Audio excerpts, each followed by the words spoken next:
আশাকর্মীর চাকরি পাইয়ে দেওয়ার নাম করে টাকা নেওয়ার অভিযোগ উঠল পঞ্চায়েত সদস্যের বিরুদ্ধে। যদিও সেই অভিযোগকে পুরোপুরি ভিত্তিহীন বলে উড়িয়ে দিয়েছেন অভিযুক্ত পঞ্চায়েত সদস্য।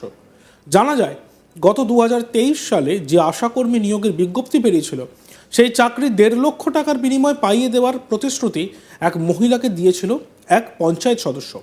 চাকরি পাওয়ার আশায় সেই টাকা নাকি ওই পঞ্চায়েত সদস্যকে দিয়েও দেন ওই চাকরি প্রার্থী মহিলা। এবার মুর্শিদাবাদের সাগরদিঘি ব্লকের কাবিলপুর গ্রাম পঞ্চায়েত মেম্বারের বিরুদ্ধে আশাকর্মীর চাকরি পাইয়ে দেওয়ার নাম করে টাকা তোলার অভিযোগ উঠল। সেই অভিযোগকে পুরোপুরি ভিত্তিহীন বলে উড়িয়ে দিয়েছেন অভিযুক্ত পঞ্চায়েত সদস্য ইফতিকার আলম। যদিও পরবর্তীকালে সেই চাকরি না হওয়ায় টাকা ফেরত চাইতে গেলে হয়রানির শিকার হওয়ার অভিযোগ করেন ওই মহিলা। এদিকে অভিযুক্ত পঞ্চায়েত সদস্য বলেন, তার বিরুদ্ধে পুরোপুরি ষড়যন্ত্র করে সেই মহিলাকে দিয়ে সম্মানহানি করার চেষ্টা করা হচ্ছে। চাঞ্চল্যকর এই ঘটনাটি ঘটেছে মুর্শিদাবাদের সাগরদিঘি ব্লকের কাবিলপুর অঞ্চলে। সেখানকার বাসিন্দা তারিফুন খাতুন নামে এক মহিলার কাছ থেকে টাকা নেওয়ার অভিযোগ উঠেছে কাবিলপুর গ্রাম পঞ্চায়েতের নির্দল সদস্য ইফতিকার আলমের বিরুদ্ধে। এদিকে অভিযুক্ত ইফতিকার আলম বলেন, আমার বিরুদ্ধে পুরোপুরি ষড়যন্ত্র করে সেই মহিলাকে দিয়ে সম্মানহানি করার চেষ্টা করা হচ্ছে। যারা আমার বিরুদ্ধে পিছন থেকে ষড়যন্ত্র করছেন, তারা সামনাসামনি এসে আমার বিরুদ্ধে আইনি ব্যবস্থা নিন। লড়াইয়ের জন্য আমি প্রস্তুত আছি। এদিকে সেই তারিফুন খাতুন জানিয়েছেন, ইন্টারভিউ দেওয়ার পরে তার নাম ছিল 1 নম্বরে। 2 নম্বরে থাকা লালগোলা ব্লকের এক বাসিন্দা, সেই পঞ্চায়েত মেম্বারের বোন, সাগরদিঘি ব্লকের ভোটার কার্ড দেখিয়ে সেই চাকরি জাল করে নিয়েছে। এই অভিযোগের উত্তরে ইফতিকার আলম বলেন, আমার বোনের বিয়ে লালগোলা ব্লকে হলেও বর্তমানে সে সাগরদিঘি ব্লকের কাবিলপুর অঞ্চলের স্থানীয় বাসিন্দা। যারা চাকরি দিয়েছেন সঠিক তদন্ত করেই দিয়েছেন। এ নিয়ে তারিফুন খাতুন, যিনি প্রতারিত, তিনি কি বলছেন আমরা শুনব। লোক ধরে ঘুষ খাইয়ে চাকরি করিয়ে নিয়েছে জাল করে। ইফতিকার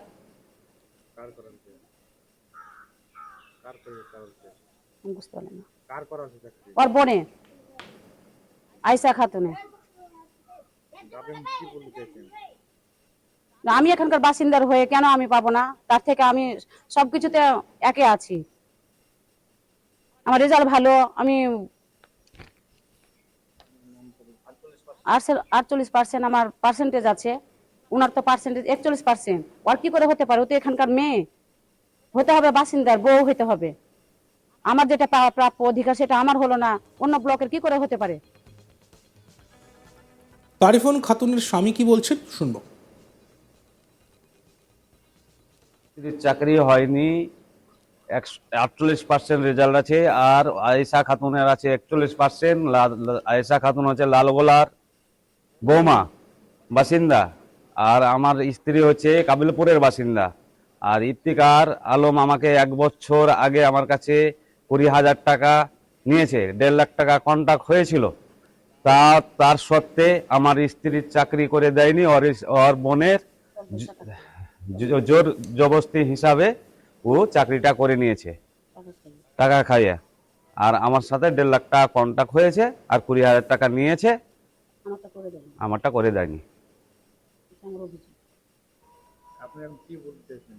আমি আমার চাকরি আইনত ভাবে আমি ফেরত পেতে চাই। অন্যদিকে অভিযুক্ত ইফতিকার আলম, তিনি কি বলছেন শুনবো। আপনারা সোশ্যাল মিডিয়ায় দেখেছেন, এই বার্তা আমি আমার ফেসবুকে দিয়েছি। গতকাল বেলা 10টার সময় আমার পাড়ার তারিফুন খাতুন, স্বামী মুজিবুর রহমান, ওই তারিফুন খাতুন আশাকর্মী পদে জন্য উনি অ্যাপ্লাই করেছিলেন, ফর্ম ফিল আপ করেছিলেন। তার সাথে ওই পাড়ারই আরও 3 জন, মোট 4 জন ফর্ম ফিল আপ করেছিলেন। 4 জনের মধ্যে আমার বোন নাম আয়েশা খাতুন, স্বামী সাদরুল আমিন। আমার বোনের বিয়ে হয়েছে চরগয়েশপুর, লালগোলা থানার অন্তর্গত। 4 জন ক্যান্ডিডেটের মধ্যে আমার বোন গ্র্যাজুয়েট। অ্যাপয়েন্টমেন্ট লেটার আমার বোনের আসার পর থেকেই তারিফুন খাতুনকে কিছু মানুষ উত্ত্যক্ত করে যে আমরা স্বচক্ষে দেখেছি তোর নামে চাকরি এসেছিল, সেই অ্যাপয়েন্টমেন্ট লেটার থেকে তোর নাম কাটিয়ে দিয়ে ইফতিকার তার বোনের নাম বসিয়ে চাকরি করে নিয়েছে। তারপরেও তারিফন খাতুনের একটা ভিডিওতে দেখতে পেলাম উনি বলছেন যে ওনার সাথে আমার 1.5 লক্ষ টাকা কন্ট্যাক্ট হয়েছিল এবং আমাকে 90,000 টাকা দিয়েছে। কিছুক্ষণ পর আরও একটা ভিডিও দেখতে পেলাম তার স্বামী এবং স্ত্রী মিলিয়ে তারা সেখানে অভিযোগ করেছে যে আমাকে 20,000 টাকা দিয়েছে। আবার কোনো ভিডিওতে দেখতে পাচ্ছি 1.5 লক্ষ টাকা দিয়েছে। আপনারাই সাজেস্ট করবেন, বুঝতে পারবেন যে ভিডিও বার্তাটা দিচ্ছে প্রথম, সেই ভিডিও বার্তায় রীতিমতো একটা কেউ স্ক্রিপ্ট লিখে দিয়েছে। সেই স্ক্রিপ্ট ধরে ধরে আমার বিরুদ্ধে এইরকম মন্তব্য। আমি শুধু আপনাদের সবার অবগতির জন্য আমি জানাতে চাই, কোনো অ্যাপয়েন্টমেন্ট লেটার যখন আসে তখন সরকারিভাবে স্বাস্থ্য ভবন থেকেই কোনো স্বাস্থ্যকর্মীর নিয়োগ হয়। আমি একটা সাধারণ মানুষ, ওই অ্যাপয়েন্টমেন্ট লেটার থেকে নাম কাটিয়ে আমার বোনের নাম বসার ক্ষমতা আমার নেই, কোনো মানুষেরই নেই। এটা ষড়যন্ত্র করে, মিথ্যা অভিযোগ করে আমাকে ফাঁসানোর চক্রান্ত চলছে। কিংবা কারা জড়িত আছে মনে করছেন? জড়িত আছে, জড়িত যারা বিগত দিনেও আমার বিরুদ্ধে অনেক ষড়যন্ত্র হয়েছে, অনেক চক্রান্ত হয়েছে, কুৎসা অপপ্রচার হয়েছে আমাকে থামিয়ে দেওয়ার জন্য, আমাকে দমিয়ে দেওয়ার জন্য। আমি তো সঠিক পথে আছি। আমার বোন বলেই কি তিনি চাকরিতে অ্যাপ্লাই করতে পারবেন না? আমি মেম্বার বলেই কি আমার পরিবারের কোনো সদস্য চাকরিতে অ্যাপ্লাই করতে পারবেন না?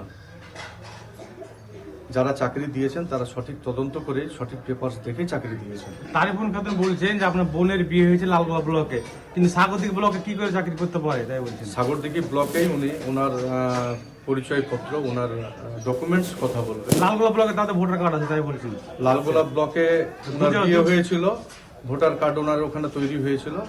এখন সমস্ত ডকুমেন্টস জন্মের পর থেকেই কাবিলপুরের, উনি আমার স্থায়ী বাসিন্দা, আমাদের বাড়িতেই আমার বোন থাকে, ওর সমস্ত ডকুমেন্টস এখানকার। মানে 2 ব্লকে 2টো ভোটার কার্ড। 2 ব্লকে বলতে ওখানে ভোটটা ওরা তুলেছিল, কিন্তু ওখানে ভোটটা নাম কাটেনি, কিন্তু এখানেই উনি থাকেন, এখানে ধারাবাহিকভাবে ভোট দেন, এখানে বাস করেন। আর চাকরি যারা দিয়েছেন তারা সঠিক, তারা কেউ সাধারণ মানুষ নয়। যারা চাকরি দিয়েছেন তারা সঠিক তথ্য প্রমাণ দেখে চাকরি দিয়েছেন। পুরোটাই ভিত্তিহীন। আর এটা পুরোটাই ভিত্তিহীন, এটা আমার বিরুদ্ধে ষড়যন্ত্র, আমাকে চক্রান্ত। দেখবেন আমি একটা সাধারণ গ্রাম পঞ্চায়েতের মেম্বার, নির্দল মেম্বার। একটা মেম্বারের যোগ্যতা কোনোভাবেই কাউকে চাকরি দেওয়ার ক্ষমতা রাখে না। দেখতে থাকুন আজ তাক বাংলা, সাবস্ক্রাইব করতে ভুলবেন না।